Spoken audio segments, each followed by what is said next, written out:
अस्सलाम वालेकुम and a very good evening. मुल्क में ठीक 7 दिन के बाद इसी रोज़ इंतखाबात का इनेकाद होना है, लेकिन उस माहौल से पहले और उस बड़े इवेंट से पहले ही मुश्किल ऐसी पड़ी हैं कि मुख्तलिफ सियासी जमातों को कुछ ना कुछ कह के आखिर लबकुशाई करनी पड़ रही है। दहशत गर्दी का अफरीत आहिस्ता आहिस्ता एक मरतबा फिर सर उठा रहा है और मुल्क के मुख्तलिफ हिस्सों में इस हवाले से वाक़यात भी हो रहे हैं। कहीं पर उम्मीदवारों को निशाना बनाया जा रहा है, कहीं पर रैलियों को, कहीं पर जलसों को, लेकिन ये ज़रूर है कि पॉलिटिकल पार्टीज़ हिम्मत नहीं हार रही हैं और अपनी इलेक्शन कैंपेन्स को भरपूर अंदाज में आगे बढ़ा रही हैं। सबसे पहले JUIF ने दहशत गर्दी के हवाले से अपना एतराज़ उठाया था, लेकिन उसके बावजूद भी ये कहा जा रहा था कि दहशत गर्दी के मसाइल को कंट्रोल करने की कोशिश की जाएगी। अफवाज पाकिस्तान एक से ज़ायद मरतबा ये कह चुके हैं कि हर सूरत में इलेक्शन के इनेकाद में जो मुआवनत दरकार है वो दी जाएगी। लेकिन आज पाकिस्तान पीपल्स पार्टी की तरफ से भी बड़ा इंपॉर्टेंट स्टेटमेंट आया। बिलावल भुट्टो जरदारी साहब ने ये वाज़े तौर पर कहा है कि एक मरतबा फिर मेरी पार्टी दहशत गर्दों के निशाने पर है।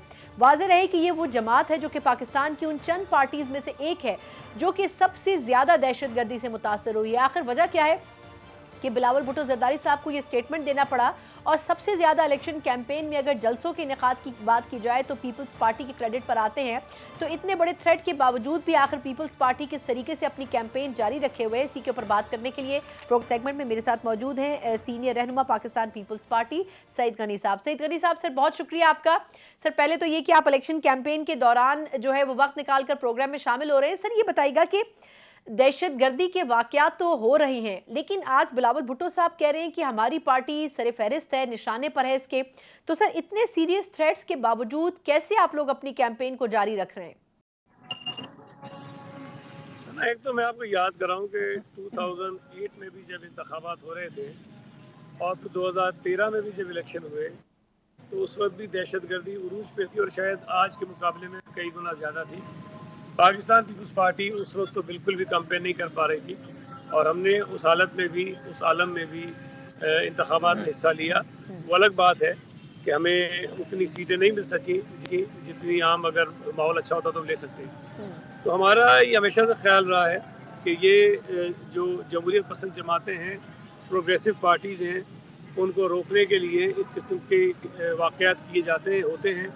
और अगर हम उससे डरेंगे, खौफज़दा होंगे, मायूस होंगे तो यकीनन वो क़ुव्वतें जो इन वाक़यात में मुलविस हैं उनके मकासद पूरे होते हैं। तो हम समझते हैं कि हमें अपना किरदार अदा करना चाहिए। ये हकीकत है कि हमारे कैंडिडेट्स को, उनके दफातर को, हमारे वर्कर्स को थ्रेट ज़रूर हैं, लेकिन इंतखाबात के जो मुहिम है उससे हम पीछे अगर हटेंगे तो शायद दहशतगर्दों के मकासद पूरे हो जाएंगे। बिल्कुल ठीक। अच्छा सर ये बताएगा कि आज वैसे तो कोर कमांडर्स कॉन्फ्रेंस में भी ये बड़ा वाज़ेह पैगाम दिया गया है कि किसी भी सूरत में हम इलेक्शन को सबोताज नहीं करने देंगे, लेकिन आपको लगता है कि कुछ रैलीज़ के ऊपर भी थ्रेट्स हैं, कुछ पॉलिटिकल पार्टी की सियासी सरगर्मियों के ऊपर भी थ्रेट्स हैं, तो पीपल्स पार्टी खास तौर पर उसकी लीडरशिप के लिए क्या कोई इंतजामात किए जा रहे हैं? क्योंकि आज इलेक्शन कमीशन के इजलास में भी बड़ा वाज़ेह उन्होंने कहा है कि जिन लोगों को या जिन पार्टीज़ को थ्रेट्स हैं उनको खास तौर पर एहतियात की ज़रूरत है। सर हम एहतियात तो करते हैं आमतौर पर ज़ाहिर जो सूरत हाल बनती है उसमें, लेकिन अब ज़ाहिर जब इंतखाबी गहमा गहमी होती है तो लीडरशिप भी बाहर निकलती है, वर्कर्स भी होते हैं, हर सतह के लीडर्स जाते हैं और उसमें रिस्क तो ज़रूर होता है। लेकिन या तो फिर हम खौफज़दा होकर बैठ जाएं या फिर ये कि हम थोड़ा सा रिस्क लें और आगे जाएं। हम तो समझते हैं कि हमारी क़यादत सबसे ज़्यादा खतरे में इसलिए भी है कि माजी का अगर रिकॉर्ड देखें तो पीपल्स पार्टी शायद सबसे बड़ी विक्टिम है दहशतगर्दी की इस मुल्क के अंदर जो हुई है दहशतगर्दियाँ। हमारी ये कोशिश है कि हम अपनी लीडरशिप की हिफाजत भी कर सकें, उसके लिए अच्छे इंतजाम भी कर सकें, लेकिन मैं समझता हूँ कि साथ साथ ये बुनियादी तौर पर हुकूमतों की, लॉ इन्फोर्समेंट एजेंसीज की रिस्पॉन्सिबिलिटी है कि वो हमें सिक्योरिटी फराहम करें। ठीक।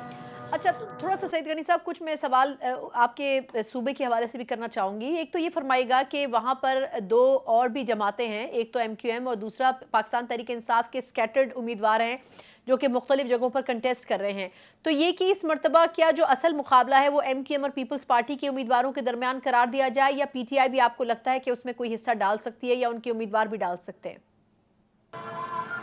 सर अगर पूरे सिंध की बात आप करेंगी तो मैं समझता हूँ कि पाकिस्तान पीपल्स पार्टी का मुकाबला कराची, हैदराबाद अगर छोड़ दें तो कोई ख़ास जमात नहीं है जो हमारा मुकाबला करे। कुछ नशिस्तें ऐसी हैं जहाँ पर GD और उनके इत्तेहादियों ने मिल के पीपल्स पार्टी के सामने कैंडिडेट खड़े किए, तो शायद कोई 5-6 नशिस्तें कौमी असम्बली की होंगी या 8-10 सूबाई असम्बली की होंगी, इससे ज़्यादा नहीं है। और कराची हैदराबाद अगर आप आ जाए तो यहाँ भी जो अक्सर जमातें वो एक साथ इलेक्शन लड़ रही हैं, जिसमें पीपल्स पार्टी तनाव इनका सामना कर रही है।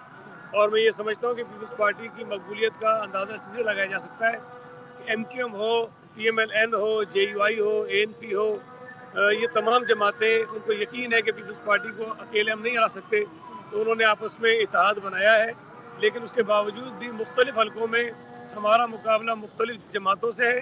लेकिन अगर हमारी किसी मुखालिफ जमात से आप पूछेंगे आपका मुकाबला किससे है, तो आपको वो बताएंगे पीपल्स पार्टी से है। तो हम ज़ाहिर है कि बेहतर पोजीशन में है। नहीं, लेकिन इसमें सईद हनी साहब जमाते इस्लामी भी कह रहे हैं, क्योंकि अभी रिसेंटली उनकी तरफ से कुछ सक्सेसफुल जलसे भी हुए हैं, कैंपेन वो भी भरपूर करें। तो अगर मैं कराची की हद तक बात करूं तो आपको नहीं लगता कि जमाते इस्लामी भी अपना एक एलिमेंट ऐड कर सकती है? वो इनमें से किसी के ऐसा इत्तेहादी तो नहीं है? नहीं, देखिए, मैं इस बात से इनकार नहीं करूंगा। जमात इस्लामी का कराची शहर में एक वोट है ज़रूर, लेकिन पूरे शहर में नहीं है। और एक अगर आप थोड़ा सा माजी का जो एक ट्रेंड है उसको चेक करें, तो जो बल्दियाती इलेक्शंस होते हैं जमात इस्लामी उसमें अक्सर वोट ले जाती है। लेकिन जब आम इंतखाबात होते हैं तो उनकी कारकर्दगी जो है वो उतनी कोई ख़ास अच्छी होती नहीं है। लेकिन उसके बावजूद भी जमात इस्लामी का मैं समझता हूँ कि कुछ हलकों में एक अच्छा वोट है और मुमकिन है कि वो अच्छे पोजीशन में हो, मुकाबला भी करें अपने मुखालिफिन का।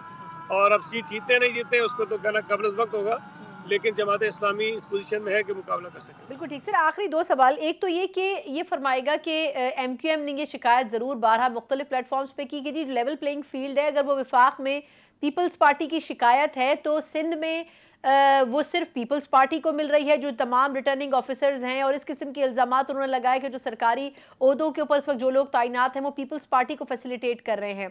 अब वो इल्ज़ामात की हद तक तो ठीक है, लेकिन वो सबूत तो वो भी पेश नहीं कर सके। लेकिन इसके ऊपर आपका कॉमेंट क्या है? देखिए सर ना, यहाँ चूंकि पीपल्स पार्टी बहुत कंफर्टेबल पोजीशन में है सूबा सिंध में, तो हमारी जो मुखालिफ जमातें हैं उन्होंने ये एक तरीक़ेकार अपनाया कि वो दबाव डालें इलेक्शन कमीशन पर ताकि वो उनकी मर्जी के फैसले करें।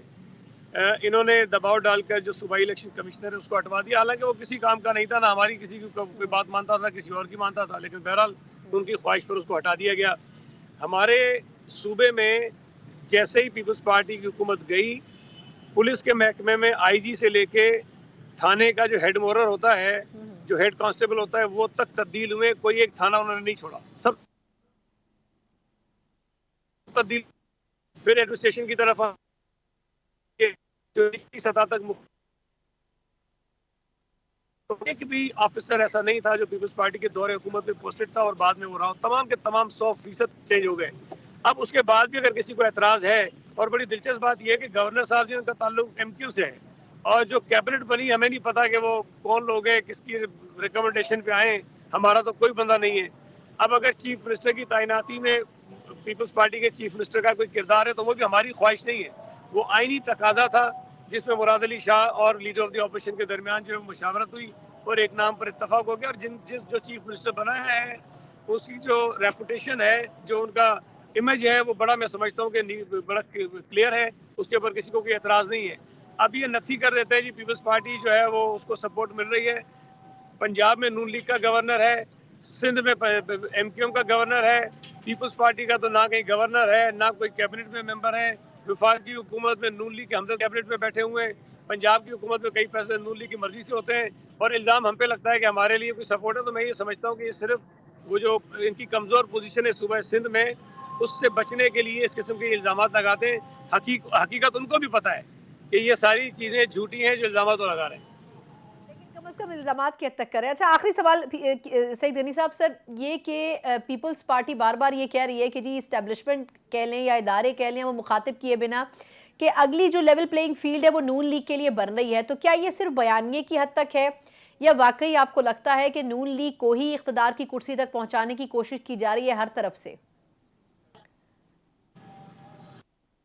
देखिए, अगर आप थोड़ा गौर करें मियाँ नवाज शरीफ साहब की वापसी से लेकर इमरान खान की गिरफ्तारी तक, तो ये फरमाइशें तो नून लीग की थीं और बरमला खुलम खुला वो इसका इजहार करते थे।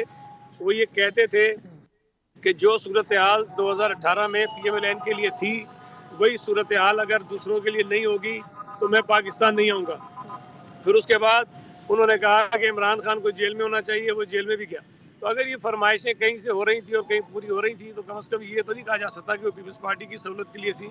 वो यकीनन उसका फ़ायदा पीएमएलएन को होगा, लेकिन इन तमाम सहूलतों के बावजूद भी जो ज़मीनी हक़ाइक़ हैं वो कुछ और हैं। इस वक्त अगर पीएमएलएन बहुत कंफर्टेबल होती तो उनकी कैंपेन बड़ी ज़बरदस्त होती, लेकिन जिस अंदाज में पाकिस्तान पीपल्स पार्टी की इंतखाबी मुहिम चल रही है, जिस अंदाज में बिलावल भुट्टो ज़रदारी साहब इस मुल्क के हर सूबे में और मुल्क के कोने कोने में जाकर इंतखाबी जलसों से खिताब कर रहे हैं, जिस अंदाज में पीपल्स पार्टी अपनी पूरी कैंपेन लेके चल रही है, उसका मुकाबला कोई और जमात नहीं कर सकती। हमने मंशूर अपना पहले दिया, हमने उसके मंशूर के जो 10 नुकात थे वो पहले जारी किए, और जो बुनियादी तकाजे होते हैं इंतखाबी मुहिम के, वो पीपल्स पार्टी ने ना सिर्फ पूरे किए बल्कि हम सबको लीड कर रहे हैं। तो पीएमएलएन बावजूद बहुत सारी आसानियों के मैं नहीं समझता कि इस पोजीशन में है कि इंतखाबात वो जी सके। चले, लेकिन आखिरी सवाल वो सईद गनी साहब, आप ठीक कह रहे हैं, लेकिन क्या आपको लगता है कि पाकिस्तान तहरीक इंसाफ की लीडरशिप के साथ जो हुआ, जिस तरह बिलावल भुट्टो साहब खुद भी कह रहे हैं कि ये कम से कम एक सियासी जमात को इस तरह माइनस नहीं किया जाना चाहिए था, तो आपको लगता है कि जो बोया पीटीआई ने वही वो काट रहे हैं, या अगर ये प्रैक्टिस ऐसी ही जारी रही तो फिर सियासत करनी मुश्किल होगी पाकिस्तान में, अगर नून लीग भी माजी का बदला ले रही है? सर ना देखें, उसूली तौर पर तो मैं इस बात से इत्तफाक करता हूँ कि किसी भी पॉलिटिकल पार्टी और पॉलिटिकल लीडर को इस तरह से इंतखाबात से सियासत से बाहर नहीं होना चाहिए, मैं इससे बिल्कुल इत्तफाक करता हूँ। लेकिन क्या जो पीटीआई हुकूमत में रहते हुए कर रही थी, या पीटीआई की लीडरशिप अपने कारकुनों को जिस तरह से तरबियत दे रही थी, जिस तरह से हमारे पूरे मुआशरे को वो गंदा कर रहे थे, जिस तरह के जहनों में जहर भर रहे थे, क्या वो पाकिस्तान के हक में बेहतर था? मैं समझता हूँ कि जो कुछ उन्होंने किया था इस मुल्क के साथ, इस मुल्क की सियासत के साथ, इस मुल्क के इदारों के साथ, जाहिर है कि उसका कहीं ना कहीं कोई ना कोई नतीजा तो निकलना था। अब अगर इस सारे कार्रवाई के नतीजे में पीटीआई कुछ सबक सीखती है, उसकी क़यादत कोई सबक सीखती है और आइंदा वो एक सियासत के दायरे में रहकर पॉलिटिक्स करने का तैयार करते हैं, तो मैं समझता हूँ कि आगे चलकर वो बेहतर सियासी जमात के तौर पर सामने आ सकते हैं। लेकिन फिलवक्त जो कुछ वो कर रहे हैं, मैं नहीं समझता कि उनके खिलाफ कोई गैर कानूनी काम हो रहा है। उन्होंने जो ज्यादतियाँ की हैं इस मुल्क के इदारों के साथ, अब अगर वो जीएचक्यू के ऊपर जाके हमला कर देंगे, कोर कमांडर के हाउस पे हमला कर देंगे, शहीदों की यादगारों की बेहुरमती करेंगे, तो फिर कोई ये तो तवक्को ना करे कि कानून सिर्फ पीपल्स पार्टी के लिए बनाए, नून लीग के लिए बनाए। इस मुल्क का कानून के तहत अगर ये जुर्म है तो फिर जुर्म अगर इमरान खान करता तो सजा उसको भी मिलनी चाहिए। तो सईद गनी साहब, फिर कराची के बारे में क्या राय देंगे कि कराची में इस मरतबा पीपल्स पार्टी आ रही है या एमक्यूएम को कुछ हिस्सा आपको लगता है मिलेगा? फिर भी मैं तो देखें हमेशा से बड़ी एक फेयर बात करता हूँ। मैं ये नहीं कहता कि पीपल्स पार्टी 100% जीत जाएगी, लेकिन मुझे ये यकीन है कि peoples party single largest party होगी कराची में। चलिए, बहुत बहुत शुक्रिया सईद गनी साहब, पाकिस्तान पीपल्स पार्टी के सीनियर रहनुमा। यह जलसे के दौरान थोड़ा सा वक्त निकाल कर गुफ्तगू कर रहे थे। पीपल्स पार्टी की एक्सपेक्टेशंस सिंध और ख़ास तौर पर कराची के हवाले से खासी ज़्यादा हैं। अब देखना यह है कि आया 8 फरवरी के हवाले से क्या फैसला करती है कराची और सिंध की अवाम। एक मुख्तसर वक्फा, उसके बाद विफाक और पंजाब में सियासी महाज आराई की सूरत में क्या कुछ चल रहा है, जलसे और जुलूसों और बयानात की सूरत में क्या कुछ मुख्तलिफ पोलिटिकल पार्टीज़ की तरफ से कहा जा रहा है, इसके ऊपर बात करेंगे और सियासी तज्जिया भी जानेंगे एक मुख्तसर वक्फे के बाद। ब्रेक के बाद एक बार फिर आपको खुशामदीद कहते हैं। जिस तरीके से पाकिस्तान की मुख्तलिफ सियासी जमातों को दहशत गर्दी के अफरीद की वजह से मुश्किलात का सामना है, लेकिन उसके बावजूद भी इंतखाबात के हवाले से अब कोई इब्हाम बचा नहीं है, क्योंकि इलेक्शन कमीशन की तरफ से भी और इस हुकूमत की तरफ से भी बड़े वाज़े तौर पर कह दिया गया है कि 8 फरवरी को ही इंतखाबात मुनक़्क़िद होंगे। लेकिन एक ऐसे वक्त में जबकि एक सियासी जमात के ऊपर ये इल्ज़ाम है कि लेवल प्लेइंग फील्ड सिर्फ उसी जमात को मिल रही है, दूसरी सियासी जमात ये इल्ज़ाम लगा रही है कि आखिर क्या वजह है कि पाकिस्तान पीपल्स पार्टी को मौका नहीं दिया जा रहा। लेकिन दिलचस्प बात यह है कि उसी के सूबे में जहाँ पर उस जमात की अक्सरियत है, दूसरी जो अपोनेंट जमातें हैं वो सिर्फ उसी को लेवल प्लेइंग फील्ड दिए जाने का इल्ज़ाम भी लगा रही हैं, जबकि तीसरी बड़ी जमात जिसके कायद को न सिर्फ ये कि सियासी मंजरनामे से हटा दिया गया है, बल्कि सालों के वक्फे के लिए उनको जेल की हवा खाने के लिए मजबूर कर दिया गया। और दूसरी बात, बल्ले का निशान वापस लेकर उस जमात को बैसाखियों के ऊपर इंतखाबात में हिस्सा लेने के लिए मजबूर कर दिया गया। अब देखना यह है कि वकला की फौज जफर मौज के साथ किस तरीके से पाकिस्तान तहरीक इंसाफ टूटी फूटी शक्ल में इंतखाबात में हिस्सा लेती है। और ऐसी दिलचस्प सूरत हाल में अब देखना यह भी होगा कि वो तमाम वोटर जो कि 50% के करीब मौजूद हैं, जिनकी उम्रें 38 साल से कम है, क्या उनका रुझान मकबूलियत को छूते हुए इमरान खान साहब की तरफ हो सकता है, या बकौल ब्लूमबर्ग के जिन्होंने कुछ दिन पहले अपना एक सर्वे जारी किया था कि इकोनॉमी की जो पॉलिसीज हैं नवाज शरीफ साहब की वो ज्यादा बेहतर रही as compare to peoples party of Pakistan Tehreek Insaf के। तो अब देखना ये होगा कि आया लोग मईशत को तरजीह देते हैं या फिर मकबूलियत को तरजीह देते हैं। लेकिन ये बात जरूर है कि 2024 का इंतखाब माजी के इंतखाबात से यकसर मुख्तलिफ और मुश्किल होने जा रहा है, न सिर्फ सियासी जमातों के लिए बल्कि इदारों के लिए भी। इसी पूरी सियासी मंजरनामे के ऊपर बात करने के लिए दो सीनियर सहाफ़ी मेरे साथ इस सेगमेंट में मौजूद है। मेरे साथ वीडियो लिंक पर मौजूद है सीनियर तज्ज़ियाकार और सहाफ़ी सलमान आबिद साहब, और इसके अलावा वीडियो लिंक पर ही मौजूद हैं सीनियर सहाफ़ी और तज्ज़ियाकार आमिर खाकवानी साहब। दोनों मेहमानों का बहुत शुक्रिया। मैं सलमान आबिद साहब आपसे आगाज़ करना चाहूँगी। सर, ये फरमाइएगा कि बड़ा मुश्किल टास्क है इदारों के लिए भी, बाजोड़ के इंसिडेंट के बाद जहां इंतखाबात मनसूख कर दिए गए हैं, इलेक्शन कमीशन आज सर जोड़कर बैठ गई कि भाई बलूचिस्तान में KPK में आया इंतखाबात करवा सकते हैं, नहीं करवा सकते हैं। लेकिन दूसरी तरफ सर कोर कमांडर्स कॉन्फ्रेंस में बड़ा क्लियर मैसेज है कि अगर इलेक्शन को सबूताज करने की कोशिश की जाएगी तो ये किसी तौर एक्सेप्टेबल नहीं होगा। सर, ऐसी सिचुएशन में इंतखाबात का पुरअमन इनेकाद कितना बड़ा चैलेंज होगा इदारों के लिए भी और मौजूदा हुकूमत के लिए भी? देखिए, पहली बात तो यह है कि पाकिस्तान में दहशतगर्दी के साए में कई इंतखाबात हुए हैं। 2008 का इंतखाब और 2013 के इंतखाबात के तनाजुर को देखें तो आपको लगता था कि KPK जो है वो एक बड़ा मरकज था दहशतगर्दी का, लेकिन उसके बावजूद इंतखाबात हुए। अब इसी तरीके से 2024 का जो इंतखाब है, अगरचे बलूचिस्तान की और जो KPK की सिक्योरिटी सूरत हाल है वो काफी तशवीश वाली है, लेकिन उसके बावजूद जो आज इलेक्शन कमीशन ने फैसला किया है कि हर सूरत में इंतखाबात करवाए जाएंगे, बड़ी अच्छी बात है कि इंतखाबात होने चाहिए। एक बात। दूसरी बात है कि काश इस मुल्क में इंतखाब होता भी।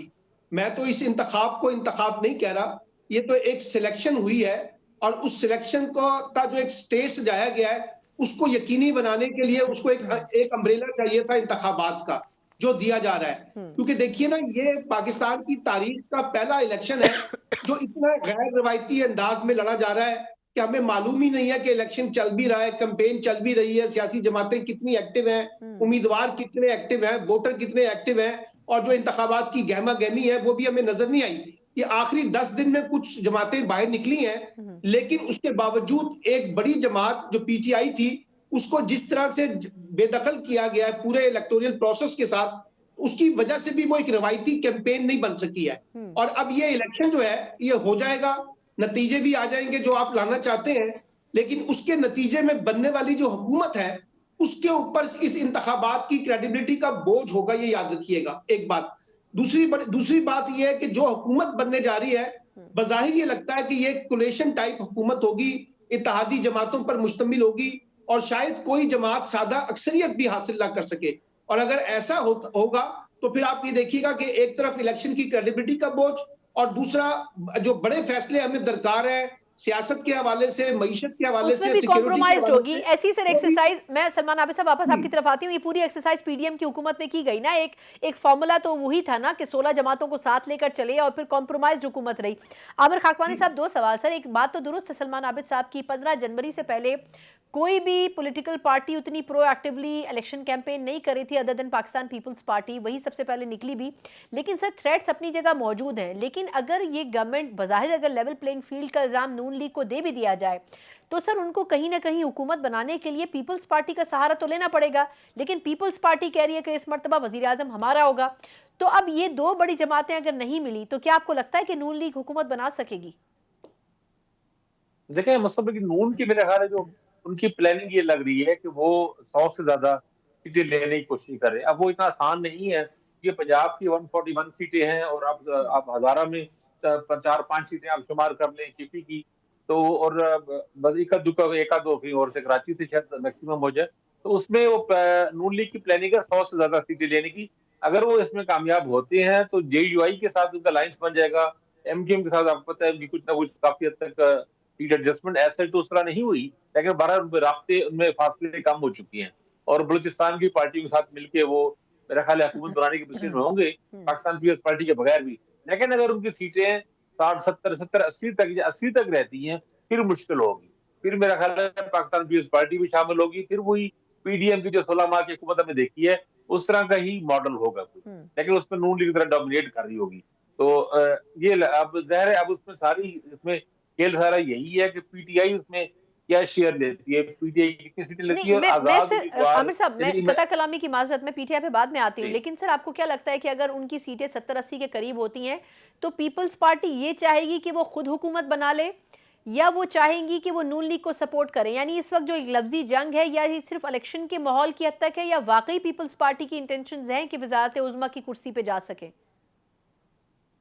देखिए, मेरे ख्याल है वो इस तरह की बातें अपने उसके तौर पे एज ए स्ट्रेटेजी इस्तेमाल करते हैं और अपना डिस्टेंस करने की कोशिश करती है, और उनकी कोशिश होती है पीएस पार्टी की, कि हर बार ऐसा हो रहा है। ये 2008 के बाद 13 में भी हमने देखा, 18 में भी देखा कि बड़ा ठीक रहते हैं आपस में 5 साल, और इलेक्शन के मौके पे अचानक एक दूसरे के खिलाफ हो जाती है। तो पाकिस्तान पीएस पार्टी की वही स्ट्रेटेजी लग रही है, लेकिन मेरा नहीं ख्याल कि पीएस पार्टी इस वक्त हुकूमत बनाने की पोजीशन में आ सकती है, या बिलावल भुट्टो वाकईतन वज़ीर-ए-आज़म बनने की सीरियस उम्मीदवार हो सकते हैं।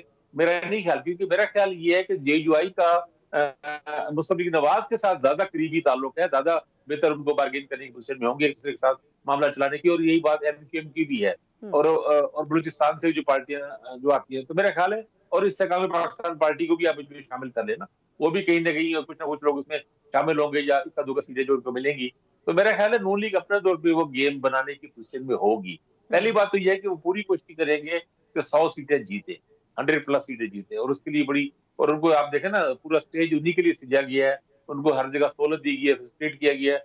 पीटीआई की जहां जहां मजबूत उम्मीदवार थे उनको विड्रॉ कराया गया, या आप सारे जानते हैं जो कुछ हो रहा है यहाँ पे, कंपेन बिल्कुल नहीं करने दी जा रही पीटीआई के लोगों को, जहां जहां मुकाबला है। साउथ पंजाब में भी, आज मैं साउथ पंजाब में काम कर रहा था तो मैंने देखा हुआ बावलपुर में भी, और बावल नगर में, और रेंजर खान में, और जहां जहां पीटीआई ने सीटें ली थी अब उनके लिए बहुत मुश्किल बनी हुई है, और मुजफ्फरगढ़ में, मुल्तान में। तो ये साउथ पंजाब ने पिछली दफा काफी सीटें ली थी, नून लीग ने लूज किया था। इस दफा आप देखिएगा साउथ पंजाब में नून लीग ज्यादा बढ़ती होगी, एज होगा, और वो उसका मुकाबला पीएस पार्टी से कई जगहों पे हो रहा है।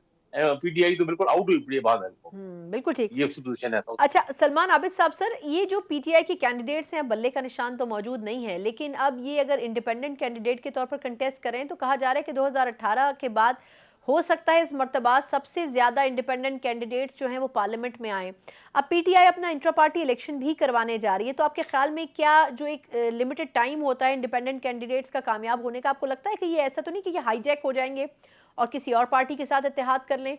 क्या ये चांसेस आपके ख्याल में मौजूद हैं? जी देखिए, पहले मैं इस बात की वजाहत कर दूं कि मरकज में पीपल्स पार्टी की हुकूमत बनेगी या नून लीग की हुकूमत बनेगी। मैं आपको बताऊं, जिसको सियासी थपकी मिलेगी उसी की हुकूमत बनेगी, और जब सियासी थपकी जिसको मिलेगी उसी के साथ ये इत्तेहादी जमातें और आजाद लोग अभी तक डिसाइडेड नहीं है, अभी तक डिसाइडेड नहीं है कि किसको थपकी मिलनी है। नहीं, थपकी तो देखिए ना, बात यह है कि थपकी डिपेंड करती है कि वोटों का तनासुब, जो भी खाकवानी साहब बता रहे हैं कि वो कितना फर्क आएगा पीपल्स पार्टी और पीएमएलएन में, एक बात। और दूसरी थपकी का मसला ये भी है कि विद इन पीएमएलएन के अंदर भी एक जो ना प्रॉब्लम है कि क्या नवाज शरीफ साहब वजीर आजम होंगे या शहबाज शरीफ साहब वजीर आजम होंगे। मेरी इतलात यह है कि नवाज शरीफ साहब अपनी वजारत उज़्मा से ज्यादा अपनी बेटी की वजारत आला के ऊपर ज्यादा संजीदा है और उस पर ज्यादा कोशिश करना चाहते हैं। एक बात तो यह है। दूसरी बात यह है कि जो आजाद अरकान की आपने बात की है, पहली वजाहत तो यह है कि 5 फरवरी को पीटीआई ने इंट्रा पार्टी इलेक्शन कराने का फैसला किया है, और ये इंट्रा पार्टी इलेक्शन कराकर वो इलेक्शन कमीशन में और सुप्रीम कोर्ट को रुजू करेंगे और कहेंगे कि जी हमारी पार्टी का निशान जो है वो वापस जो शनाख्त है वो बहाल कर दें। और अगर ऐसा होता है इंतखाबात के बाद, इंतखाबात से पहले नहीं, इंतखाबात के बाद, तो फिर वो अपनी रिजर्व सीटों की बुनियाद पे आगे बढ़ेंगे। तो ये भी देखना पड़ेगा कि क्या उनके 5 फरवरी के इलेक्शन को लेजिटिमाइज पोजीशन मिलती है या नहीं मिलती है। दूसरी बात यह है कि ये याद रखिएगा कि अगर आजाद अरकान को तोड़ना है तो फिर आपको वही सूरत हाल का सामना करना पड़ेगा जो आपने जबरी प्रेस कॉन्फ्रेंसों का मंजरनामा देखा था, जिससे लोगों की वफादारियां टूटी थी या वफादारियां तब्दील हुई थी। तो इसका मतलब है फिर वहां पे भी वफादारी तब्दील होगी। अच्छा, ये बात ध्यान में रखिएगा, पीटीआई को सबसे ज्यादा एज जो है ना इस वक्त केपीके के अंदर है, और केपीके के अंदर अगर कोई लोग अपनी इंतखाबी निशान के ऊपर आजाद जीत कर आते हैं, पीटीआई के हिमायत याफ्ता, और वो अपनी वफादारी तब्दील करते हैं, तो अवामी रद्द-ए-अमल का सामना भी करना पड़ेगा। तो ये इतना आसान काम नहीं है जितना हम समझ रहे हैं कि जो लोग पीटीआई के अंदर हैं और वो इतने अरसे से 9 मई के बाद जो है तकालीफ बर्दाश्त कर रहे हैं, और उनके बारे में ये कहा जाए कि वो जीत कर फौरी तौर पर जो है ना पार्टी छोड़कर आजाद में, मुस्लिम लीग नून में या आईपीपी में चले जाएंगे जरूर कुछ लोग, मैं ये नहीं कह रहा कि नहीं जाएंगे, लेकिन ये बल्क पूरा का पूरा नहीं जाएगा। इसलिए डिपेंड करता है कि 5 फरवरी का जो इलेक्शन है, अगर वो लेजिटिमाइज हो जाए पीटीआई का, तो फिर एक और सिनेरियो बनेगा, और अगर वो नहीं होता तो इसका मतलब है कि जिस तरह से कहा जा रहा है कि कोई रास्ता पीटीआई के लिए नहीं छोड़ा जाएगा, चाहे वो इलेक्शन से पहले या इलेक्शन के बाद, तो फिर इसका मतलब है कि हम एक इंतशार की सियासत की तरफ जाएंगे और जो पहले से मौजूद पोलराइजेशन है ये इलेक्शन के बाद और ज्यादा बढ़ जाएगी और ये आने वाली जो हुकूमत होगी उसके ऊपर जो है ना वो ज्यादा बोझ पड़ेगा कि क्या वो इन तमाम सूरत से निमट भी सकेगी या नहीं निमट सकेगी। सर सबसे पहले तो मेरा ख्याल है मईशत से निपटना पड़ेगा, लेकिन आमिर खाकवानी साहब, सर जो सिनेरियो बता रहे हैं सलमान आबिद साहब, लगता ही है कि अगले 5 साल भी कोई गवर्नमेंट चैन से नहीं बैठ सकेगी।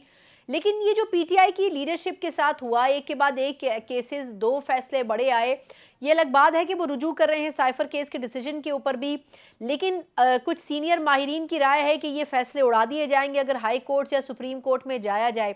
लेकिन ये मैसेज क्या कन्वे करने की कोशिश की जा रही है कि क्या लीडरशिप मौजूद नहीं है, उसके बाद वोटर भी सोच समझ कर वोट डाले पीटीआई के कैंडिडेट को? आखिर आपके ख्याल में टाइमिंग कितनी इंपॉर्टेंट है इन दोनों डिसीजंस की?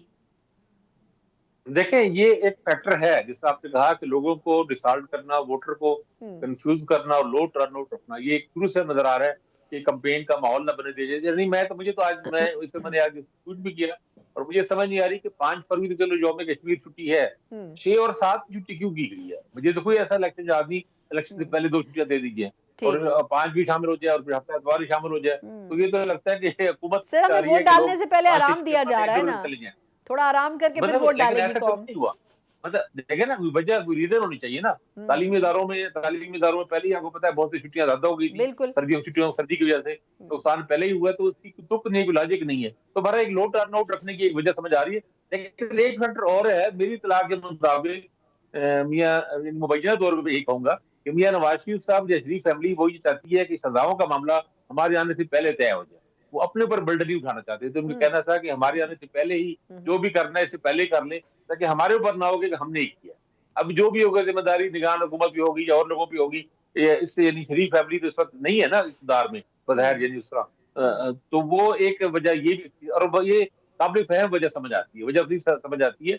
और आप देखें ना, एक और दिलचस्प बात हुई है कि मुशर्रफ बीबी को अडियाला जेल में कैद करने की बजाय उनको बनीगाला में उनको भेज हाउस अरेस्ट कर दी गई। ये भी अजीब बात। अब उसके भी यही लोग कह रहे हैं कि कोई यानी पॉलिटिकल लीडर, कोई या पॉलिटिशियन जो है वो इसका भी बर्डन उठाने को तैयार नहीं, इस बोझ का कि भाई खवातीन के मामले में इस तरह का रवैया या कुछ, तो वो यानी एक वजह ये भी शायद इसकी है और ये रीजन हो सकती है। पहला फैक्टर भी है, ये फैक्टर भी आप ध्यान में रखें। ठीक, अच्छा खाकवानी साहब, ठीक है सर, ये पॉइंट तो समझ आ गया, लेकिन अब जिस तरह आपने खुद ही हवाला दे दिया बुशरा बीबी का, मैं मरियम साहबा के हवाले से एक सवाल करूंगी। सर अब इस दफा बड़ी मुख्तलिफ सूरत हाल है, जलसे होते हैं नून लीग के, उसमें जो मेन स्पीच होती है वो मरियम साहबा करती है, नवाज शरीफ साहब पहले स्पीच करके चले जाते हैं। वो मैसेज क्या कन्वे करना चाह रहे हैं कि अब लीडरशिप इवेंचुअली मरियम साहिबा के पास जा चुकी है, प्राइमरी स्पीच अब मियां साहब की नहीं रही बल्कि मरियम साहिबा की हो गई है, तो ये क्या जेस्चर है सर जो नून लीग दे रही है? बिल्कुल बिल्कुल, मियां नवाज शरीफ साहब का इस बार तो ये असर आए कि वो मरियम बीबी को ही लॉन्च करने आए हैं, अपनी लेगेसी पहले ही सौंप चुके हैं। आप देखें ना, जिस बंदे ने, चाहे वो शायद खान नवाज या कोई और हो, जिसने मरियम बीबी से इख्तलाफ किया उसके लिए पार्टी में जगह नहीं है, बिल्कुल साइड जगह नहीं है। और बाज लोग तो ये भी बात कह रहे हैं, कोई पता नहीं कि अचानक सरप्राइज मिले और मियां नवाज शरीफ साहब मरियम बीबी को प्राइम मिनिस्टर का उम्मीदवार बना दे, क्योंकि एमएनए के इलेक्शन लड़ रही है वो यानी हम तो उसे हम अपने तौर पे समझ रहे हैं कि वो सीएम की कैंडिडेट है, लेकिन एंड टाइम पर अगर वो प्राइम मिनिस्टर की कैंडिडेट बन के आ जाए मियां नवाज शरीफ साहब की तरफ से, तो कुछ कर नहीं सकता। क्या वो लोग कर सकते हैं जो इसमें भी सलमान आबिद साहब ने कहा कि थपके की बात वहां उस जगह पे कोई रुकावट आए तो अलग बात है, लेकिन बारह मियां साहब मरियम बीबी को एस्टेब्लिश कर रहे हैं मुस्लिम लीग नून के नए लीडर के तौर पर। ठीक, बिल्कुल ठीक। अच्छा, आखिरी सवाल सलमान आबिद साहब से ये फरमाएगा कि आपके ख्याल में, वैसे बिलावल भुट्टो साहब ने आज एक इंटरव्यू दिया है तो उन्होंने उसमें बड़े वाज़े तौर पर कहा है कि जी अगर कोई मखलूत हुकूमत बनी तो उसमें पीपल्स पार्टी नून लीग या पीटीआई का साथ नहीं देगी, उनको सपोर्ट नहीं करेगी। इसका मतलब ये है कि फिर ये मतलब समझा जाए कि पीपल्स पार्टी अपोजिशन बेंचेस पर बैठेगी तो यकीनन फिर पीटीआई भी बैठेगी, तो इसका मतलब तो बड़ी मजबूत अपोजिशन बनेगी। देखिए, पहली बात तो ये कि आप बिलावल की गुफ्तगू को ज्यादा सीरियस ना लिया करें, क्योंकि जो सीरियस गुफ्तगू है वो आसिफ अली जरदारी साहब करते हैं। इक़्तिदार की जो जोड़ तोड़ है उस खेल के बादशाह जो है वो जरदारी साहब है, और उन्होंने अपने बेटे के बारे में खुद ही कहा है कि वो जरा पॉलिटिकली मैच्योर है।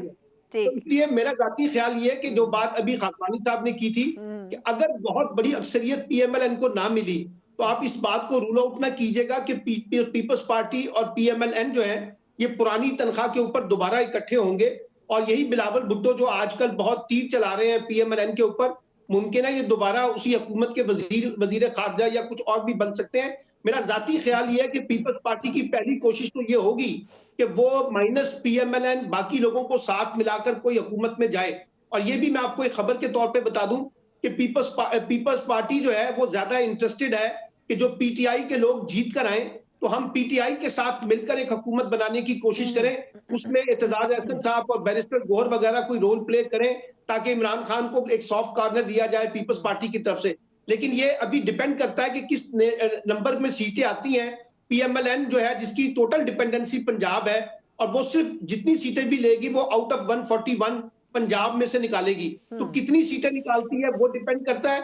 और मेरा जाती ख्याल ये है कि जो मैं देख रहा हूं ये एक कोलिशन गवर्नमेंट होगी। मुझे मोस्ट प्रोबेबली लग रहा है कि ये पीपल्स पार्टी और PMLN में जाएंगे और यही मिलकर हुकूमत बनाएंगे। लेकिन अगर पीपल्स पार्टी को निकालना मकसूद हुआ और वो ना उसका हिस्सा बनना चाहे तो फिर ये जो PTI के लोग हैं ये ज्यादातर IPPs का हिस्सा बनकर जो है ना एक और कोलिशन गवर्नमेंट में जाएंगे। लेकिन फिर वो बहुत ही फरजाइल किस्म की हुकूमत होगी क्योंकि एक तरफ PTI होगी और एक तरफ पीपल्स पार्टी अपोजिशन में होगी। तो नवाज शरीफ साहब की पार्टी के लिए उसको हुकूमत करना इतना आसान काम नहीं है। मैं आपको बताऊं जिस दिन भी ये हुकूमत बनेगी ना वहीं से इनका मीटर जो है ना वो चल पड़ेगा वापसी का। बिल्कुल ये इतना आसान काम नहीं है। जो मईशत के चैलेंजेस हैं, जो सिक्योरिटी के चैलेंजेस हैं, पाकिस्तान को एक स्ट्रॉन्ग गवर्नमेंट चाहिए इन तमाम चैलेंजेस से निपटने के लिए, लेकिन स्ट्रॉन्ग गवर्नमेंट की रिफ्लेक्शन नहीं निकल रही इस इलेक्शन से। बिल्कुल ठीक, बहुत बहुत शुक्रिया सलमान आबिद साहब, आमिर खाकवानी साहब, दोनों ही सीनियर तज्जियाकार भी हैं और सीनियर सहाफ़ी भी हैं। यकीनन पंजाब और वफाक में बिसात किस तरह से बिजती है और कौन सी जमात इसमें कितना हिस्सा लेती है, इसके ऊपर बड़ा मुफस्सल और बड़ा दिलचस्प किस्म का तबसरा इन्होंने किया। एक मुख्तसर वक्फा, उसके बाद इलेक्शन की मुनासबत से ही दहशत गर्दी की पै दर पै कार्रवाइयाँ यकीनन सिक्योरिटी इदारों, इलेक्शन कमीशन और हुकूमत के लिए एक बड़ा चैलेंज है। इससे निपटने के लिए क्या तैयारियाँ की जा रही हैं, इसके ऊपर बात करेंगे एक मुख्तसर वक्फे के बाद। ब्रेक के बाद एक बार फिर आपको खुशामदीद कहते हैं। जिस तरीके से इंतखाबात का माहौल बन रहा है वैसे वैसे एक और बड़ा मसला भी दरपेश है और वो है दहशत गर्दी की पै दर पै कार्रवाइयाँ। जिस तरीके से कुछ दिन पहले बाजोड़ में एक वाक़या पेश आया जिसमें एक आज़ाद उम्मीदवार को टारगेट किया गया, उसके बाद बाजोड़ में तो इंतखाबात मुलतवी हो गए, लेकिन इस पूरी सिचुएशन को मद्देनज़र रखते हुए इलेक्शन कमीशन ने एक इजलास खुसूसी तौर पर तलब किया जिसमें खैबर पख्तूनख्वा और बलूचिस्तान में इंतखाबात के जो माहौल है उसमें इस किस्म की दहशत गर्दी के वाक़यात के हवाले से लाहे अमल पर गुफ्तगू हुई। लेकिन इसमें यह भी बड़ा इंपॉर्टेंट है कि अगर इन दो सूबों में इंतखाबात को वक्ती मुलतवी कर दिया जाए या मनसूख कर दिया जाए तो इससे हालात एक मरतबा फिर नासाजगार हो सकते हैं। क्या इलेक्शन कमीशन और इसके साथ अफवाज पाकिस्तान जो ख़ास तौर पर इलेक्शन के दिनों में तैनात रहेंगी, इलेक्शन डे में तैनात रहेंगी, किस हद तक तैयार नजर आती हैं और इस इशू से आखिर निपटने के लिए क्या मरबूत प्लान तश्कील दिया जा चुका है, इसी के ऊपर बात करने के लिए हमारे साथ दिफाई तज्जियाकार ब्रिगेडियर रिटायर वक़ार हसन साहब। वक़ार साहब से बहुत शुक्रिया आपके कीमती वक्त के लिए।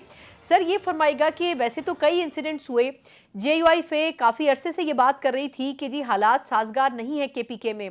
अब बाजोड़ के इंसिडेंट के बाद आपको क्या लगता है कि क्या सिक्योरिटी इदारे ज़्यादा अलर्ट होने चाहिए और क्या वाकई अलर्ट हैं 8 फरवरी की मुनासबत से? जी, अगर आप वेस्टर्न बॉर्डर को देखें, वो जो एक्सटर्नल फैक्टर्स आई थिंक वो भी बड़े इंपॉर्टेंट हैं। आपको पता है जो ईरान पाकिस्तान के दरमियान हुआ, फिर तालिबान की गवर्नमेंट भी बिल्कुल कोऑपरेट नहीं कर रही, इस पर बड़ी रिपोर्ट्स आई हैं, शेयर भी किया गया, कॉन्स्टेंटली एक असॉल्ट है।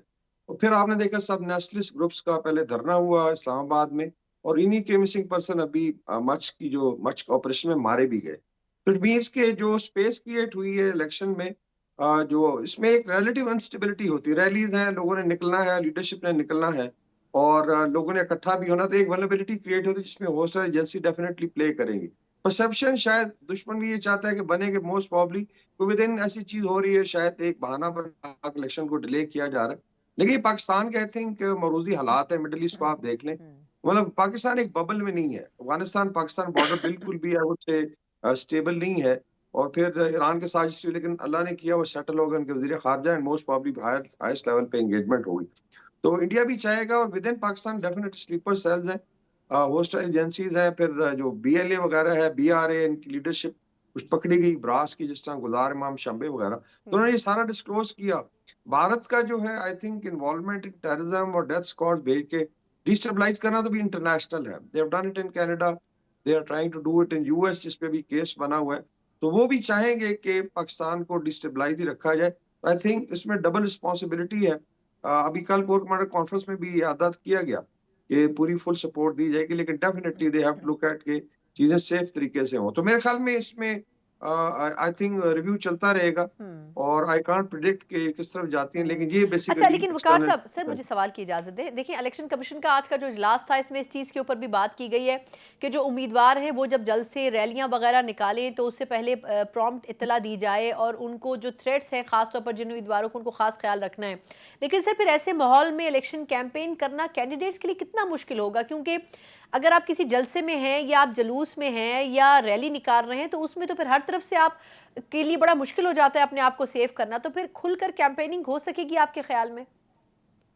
नहीं, आई थिंक इसमें बिल्कुल आप सही पॉइंट आउट कर रही हैं कि अगर एनवायरनमेंट ऐसा है, इसमें आपने देखा कि पैदर पे आई थिंक बीच में अभी कल भी एक बड़ा अफसोसनाक वाकया हुआ, इसमें एक शहीद हुए जो कैंडिडेट थे, और फिर उसके ऊपर सोशल मीडिया पे अनफॉर्चुनेटली खेला भी गया।